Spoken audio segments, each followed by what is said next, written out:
us, the principle of lowness is not about low quality or something that's not good.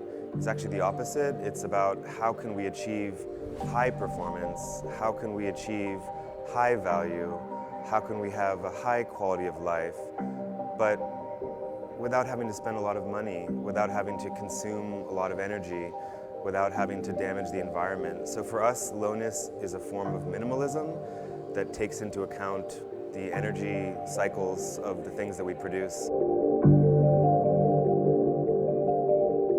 We titled our installation Enviro-Molecular, which for us is, in a way, a new word, but to describe minimum structures for life. The origin of this project is the Agbogbloshie scrapyard in Accra, which was sort of notorious in the global consciousness as a symbol of the dangers of planned obsolescence and the sort of challenges of digital technology. We spent about 10 years working with the community on many different things. One of the takeaways was a recognition that it's important to consider the full life of the things that we make, to consider the life cycles of materials, and this is a project which grew out of that. One of the foundational principles of at least Akan culture in Ghana is the notion of sankofa, which means go back or return and fetch it or to get it from the back. And this means that in order to innovate, in order to be successful in the future, we have to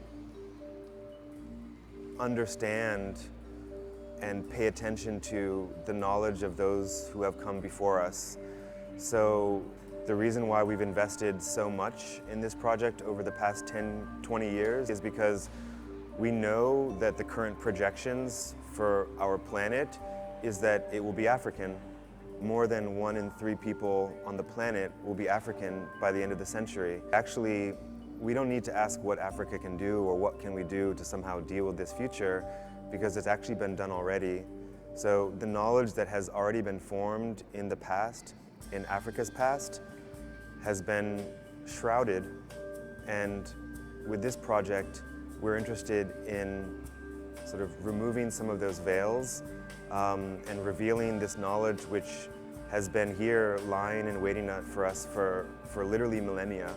So the solution is about understanding the incredibly deep and rich history of science, design, technology born out of Africa, which is going to help humanity survive into the next century.